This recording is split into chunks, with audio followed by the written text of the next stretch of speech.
Music by music Darbhanga. अभी आप सुन रहे हैं लानित म्यूजिक की शानदार प्रस्तुति। हंस पर सवार मैया बीना बजावे छै, कमल के फूलबा हो भैया बड़ नीक लागे छै। कमल के फूलबा हो भैया बड़ नीक लागे छै। हो भैया हंस पर सवार मैया बीना बजावे छै। हो भैया हंस पर सवार मैया बीना बजावे छै। कमल के फूलबा हो भैया बड़ नीक लागे छै।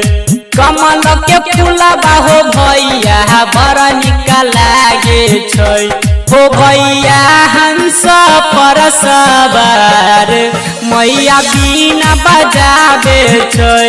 हो भैया हंस पर सवार मैया बीना बजावे छै। प्रेम से बोलिए सरस्वती मैया की। अभी आप सुन रहे हैं लानित म्यूजिक की शानदार प्रस्तुति। हंस पर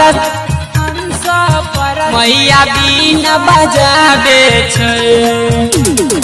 हंस पर सवार मैया बीना बजावे छै। माथे मुकुट शोभैल रापर बिंदिया बड़ नीक लागे माई के मोहनी मूरतिया। माथे मुकुट शोभैल रापर बिंदिया बड़ नीक लागे माई के मोहनी मूरतिया। कानावा में कुंडल भैया बड़ नीक लागे छै।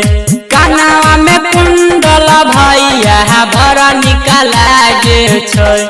हो भैया हंस पर सवार मैया बीना बजावे छै। हो भैया हंस पर सवार मैया बीना बजावे छै। सुमित सतीश रैना, सुमित सतीश रैना, सुमित सतीश रैना। अभी आप सुन रहे हैं लानित म्यूजिक की शानदार प्रस्तुति। हंस पर सवार मैया बीना बजावे छै।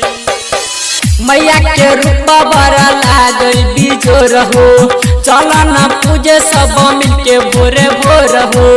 मैया के रूप बड़ लागे बिजोर हो, चल न पूजे सब मिलके भोरे भोर हो। रोमन जी यादव गवैया भजन गावे छै। राइटर सोना कुमारी लिख के बतावे छै। हो भैया हंस पर सवार मैया बीना बजावे छै। हो भैया हंस पर सवार मैया बीना बजा